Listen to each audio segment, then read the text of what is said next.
Welcome to Bite at a Time Books, where we read you your favorite classics one bite at a time. My name is Bree Carlile, and I love to read and wanted to share my passion with listeners like you.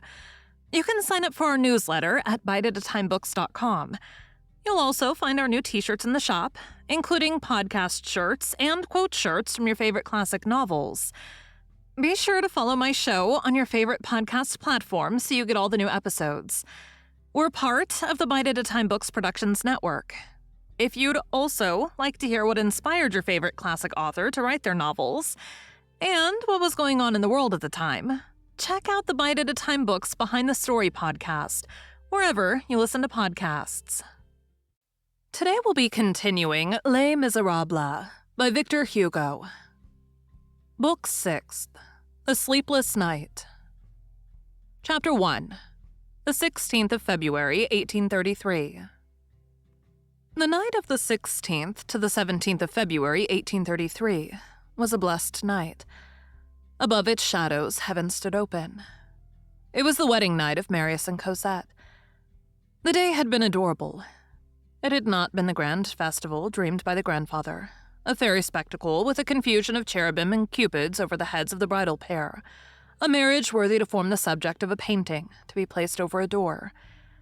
But it had been sweet and smiling. The manner of marriage in 1833 was not the same as it is today. France had not yet borrowed from England that supreme delicacy of carrying off one's wife, of fleeing on coming out of the church, of hiding oneself with shame from one's happiness, and of combining the ways of a bankrupt with the delights of the Song of Songs. People had not yet grasped to the full the chastity, exquisiteness, and decency of jolting their paradise in a posting chaise, of breaking up their mystery with click-clacks, of taking for a nuptial bed the bed of an inn, and of leaving behind them, in a commonplace chamber at so much a night, the most sacred of the souvenirs of life, mingled pell-mell with the tete-a-tete of the conductor of the diligence and the maidservant of the inn.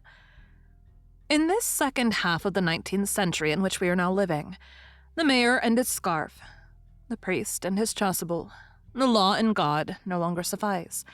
They must be eked out by the postilion de Longemieux, a blue waistcoat turned up with red and with bell buttons, a plaque like a vent-brace, knee breeches of green leather, oaths to the Norman horses with their tails knotted up, false galloons, varnished hat, long powdered locks, an enormous whip and tall boots. France does not yet carry elegance to the length of doing like the English nobility, and raining down on the post-chaise of the bridal pair a hailstorm of slippers trodden down at heel, and of worn-out shoes, in memory of Churchill, afterwards Marlborough, or Malbrook, who was assailed on his wedding day by the wrath of an ant which brought him good luck. Old shoes and slippers do not, as yet, form a part of our nuptial celebrations, but patience, as good taste continues to spread, we shall come to that. In 1833, 100 years ago, marriage was not conducted at a full trot.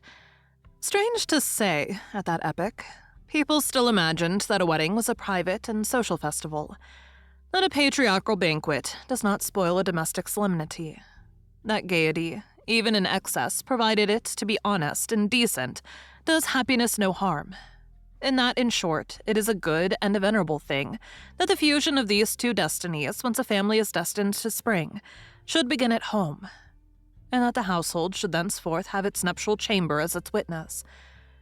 And people were so immodest as to marry in their own homes. The marriage took place, therefore, in accordance with this now superannuated fashion, at Monsieur Gillenormand's house. Natural and commonplace as this matter of marrying is, the banns to publish, the papers to be drawn up, the mayoralty and the church produced some complication. They could not get ready before the 16th of February. Now we note this detail for the pure satisfaction of being exact. It chanced that the 16th fell on Shrove Tuesday. Hesitations, scruples, particularly on the part of Aunt Gillenormand. "Shrove Tuesday!" exclaimed the grandfather. "So much the better. There is a proverb, marriage un Mardi Gras, nare point envents en gras." Let us proceed. Here goes for the 16th. Do you want to delay, Marius? "No, certainly not," replied the lover. "Let us marry, then," cried the grandfather. Accordingly, the marriage took place on the 16th. notwithstanding the public merrymaking. It rained that day. But there is always in the sky a tiny scrap of blue at the service of happiness, which lovers see, even when the rest of creation is under an umbrella. On the preceding evening, Jean Valjean handed to Marius, in the presence of Monsieur Gillenormand, the 584,000 francs. As the marriage was taking place under the regime of community of property, the papers had been simple. Henceforth, Toussaint was of no use to Jean Valjean. Cosette inherited her and promoted her to the rank of lady's maid. As for Jean Valjean, a beautiful chamber in the Gillenormand house had been furnished expressly for him, and Cosette had said to him in such an irresistible manner, "Father, I entreat you," that she had almost persuaded him to promise that he would come and occupy it. A few days before that fixed on for the marriage, an accident happened to Jean Valjean. He crushed the thumb of his right hand. This was not a serious matter, and he had not allowed anyone to trouble himself about it, nor to dress it, nor even to see his hurt. Not even Cosette. Nevertheless, this had forced him to swathe his hand in a linen bandage, and to carry his arm in a sling, and had prevented his signing. Monsieur Gillenormand, in his capacity of Cosette's supervising guardian, had supplied his place. We will not conduct the reader either to the mayor's office or to the church. One does not follow a pair of lovers to that extent, and one is accustomed to turn one's back on the drama as soon as it puts a wedding nosegay in its buttonhole. We will confine ourselves to noting an incident, which, though unnoticed by the wedding party, marked the transit from the Rue des Filles du Calvaire to the Church of St. Paul. At that epoch, the northern extremity of the Rue St. Louis was in process of repaving. It was barred off, beginning with the Rue du Parc Royal. It was impossible for the wedding carriages to go directly to St. Paul. They were obliged to alter their course, and the simplest way was to turn through the boulevard. One of the invited guests observed that it was Shrove Tuesday, and that there would be a jam of vehicles. "Why?" asked Monsieur Gillenormand. "Because of the maskers." "Capital," said the grandfather. "Let us go that way. These young folks are on the way to be married. They're about to enter the serious part of life. This will prepare them for seeing a bit of the masquerade." They went by way of the boulevard. The first wedding coach held Cosette and Aunt Gillenormand, Monsieur Gillenormand and Jean Valjean. Marius, still separated from his betrothed according to usage, did not come until the second. The nuptial train, on emerging from the Rue des Filles du Calvaire, became entangled in a long procession of vehicles which formed an endless chain, from the Madeleine to the Bastille, and from the Bastille to the Madeleine. Maskers abounded on the boulevard, in spite of the fact that it was raining at intervals. Merry Andrew, pantaloon, and clown persisted. In the good humor of that winter of 1833, Paris had disguised itself as Venice. Such Shrove Tuesdays are no longer to be seen nowadays, everything which exists being a scattered carnival. There is no longer any carnival. The sidewalks were overflowing with pedestrians, and the windows with curious spectators. The terraces, which crown the peristyles of the theaters, were bordered with spectators. Besides the maskers, they stared at that procession, peculiar to Shrove Tuesday, as to Longchamps, of vehicles of every description, citadines, tapissiers, carrioles, cabriolets marching in order, rigorously riveted to each other by the police regulations, and locked into rails, as it were. Anyone in these vehicles is at once a spectator and a spectacle. Police sergeants maintained on the sides of the boulevard these two interminable parallel files, moving in contrary directions, and saw to it that nothing interfered with that double current. Those two brooks of carriages flowing, the one downstream, the other upstream, the one towards the Chaussée d'Antin, the other towards the Faubourg Saint-Antoine. The carriages of the peers of France and of the ambassadors, emblazoned with coats of arms, held the middle of the way, going and coming freely. Certain joyous and magnificent trains, notably that of the Beauf Gras, had the same privilege. In this gaiety of Paris, England cracked her whip. Lord Seymour's post-chaise, harassed by a nickname from the populace, passed with great noise. In the double file, along which the municipal guards galloped like sheepdogs, honest family coaches, loaded down with great-aunts and grandmothers, displayed at their doors fresh groups of children in disguise. Clowns of 7 years of age, columbines of 6, ravishing little creatures who felt that they formed an official part of the public mirth, who were imbued with the dignity of the harlequinade, and who possessed the gravity of functionaries. From time to time, A hitch arose somewhere in the procession of vehicles. One or other of the two lateral files halted until the knot was disentangled. One carriage delayed sufficed to paralyze the whole line. They set out again on the march. The wedding carriages were in the file proceeding towards the Bastille and skirting the right side of the boulevard. At the top of the Pont à Choux, there was a stop page. Nearly at the same moment, the other file, which was proceeding towards the Madeleine, halted also. At that point of the file, there was a carriage load of maskers. These carriages, or to speak more correctly, these wagon loads of maskers are very familiar to Parisians.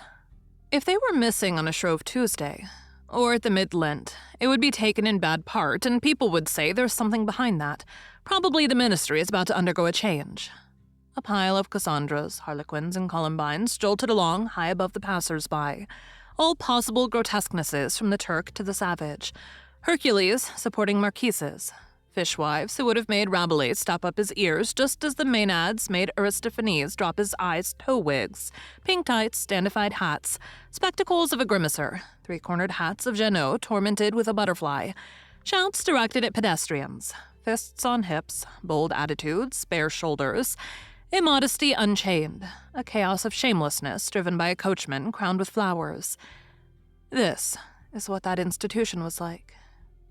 Greece stood in need of the chariot of Thespis. France stands in need of the hackney coach of Vade. Everything can be parodied. Even parody. The Saturnalia, that grimace of antique beauty, ends, through exaggeration after exaggeration, in Shrove Tuesday. In the Bacchanal, formerly crowned with sprays of vine leaves and grapes, inundated with sunshine, displaying her marble breast in a divine semi-nudity, having at the present day lost her shape under the soaked rags of the north, has finally come to be called the Jack Pudding. The tradition of carriage loads of maskers runs back to the most ancient days of the monarchy. The accounts of Louis XI allot to the bailiff of the palace 20 sous tournois for 3 coaches of masquerades in the crossroads. In our day, these noisy heaps of creatures are accustomed to have themselves driven in some ancient cuckoo carriage, whose imperial they load down, or they overwhelm a hired landau, with its top thrown back, with their tumultuous groups. 20 of them ride in a carriage intended for 6. They cling to the seats, to the rumble on the cheeks of the hood, on the shafts. They even bestride the carriage lamps. They stand, sit, lie with their knees drawn up in a knot, and their legs hanging. The women sit on the men's laps. Far away, above the throng of heads, their wild pyramid is visible. These carriage loads form mountains of mirth in the midst of the rout. Calais, Pinard, and Piron flow from it, enriched with slang. This carriage, which has become colossal through its freight, has an air of conquest. Uproar reigns in front, tumult behind. People vociferate, shout, howl. There they break forth and writhe with enjoyment. Gaiety roars, sarcasm flames forth. Joviality is flaunted like a red flag. 2 jades there drag farce blossomed forth into an apotheosis. It is a triumphal car of laughter. A laughter that is too cynical to be frank. In truth, this laughter is suspicious. This laughter has a mission. It is charged with proving the carnival to the Parisians. These fishwife vehicles, in which one feels one knows not what shadows, set the philosopher to thinking. There is government therein. There one lays one's finger on a mysterious affinity between public men and public women.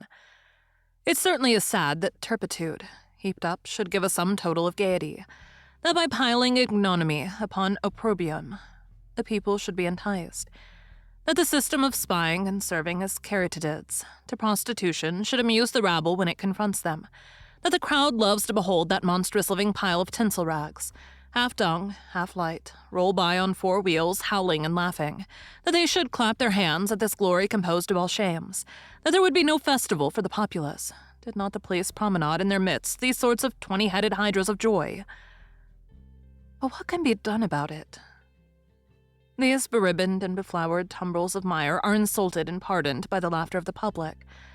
The laughter of all is the accomplice of universal degradation.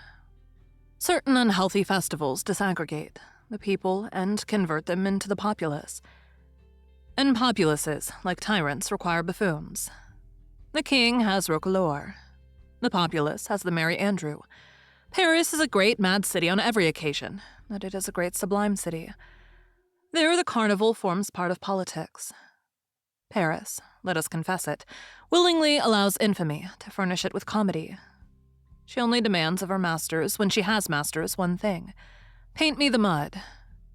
Rome was of the same mind. She loved Nero. Nero was a Titanic lighterman. Chance ordained, as we have just said, that one of these shapeless clusters of masked men and women dragged about on a vast calash should halt on the left of the boulevard, while the wedding train halted on the right. The carriage loads of masks caught sight of the wedding carriage containing the bridal party opposite them on the other side of the boulevard. "Hello," said a masker. "Here's a wedding." "A sham wedding," retorted another. "We are the genuine article." And being too far off to accost the wedding party, and fearing also the rebuke of the police, the two maskers turned their eyes elsewhere. At the end of another minute, the carriage load of maskers had their hands full. The multitude set to yelling, which is the crowd's caress to masquerades, and the two maskers who had just spoken had to face the throng with their comrades and did not find the entire repertory of projectiles of the fish markets too extensive to retort to the enormous verbal attacks of the populace. A frightful exchange of metaphors took place between the maskers and the crowd. In the meanwhile, two other maskers in the same carriage, a Spaniard with an enormous nose, an elderly air, and huge black mustache, and a gaunt fishwife who was quite a young girl, masked with a loup, had also noticed the wedding. And while their companions and the passers-by were exchanging insults, they had held a dialogue in a low voice. Their side was covered by the tumult and was lost in it. The gusts of rain had drenched the front of the vehicle, which was wide open. The breezes of February are not warm, as the fishwife, clad in a low-necked gown, replied to the Spaniard. She shivered, laughed, and coughed. Here is their dialogue. "Say now." "What, Daddy?" "Do you see that old cove?" "What old cove?" "Yonder, in the first wedding cart on our side." "The one with his arm hung up in a black cravat?" "Yes." "Well, I'm sure that I know him." "Ah, I'm willing that they should cut my throat, and I'm ready to swear that I never said either you, thou, or I in my life, if I don't know that a Parisian, Pantanois, Paris and Pantin today. Can you see the bride if you stoop down?" "No." "And the bridegroom?"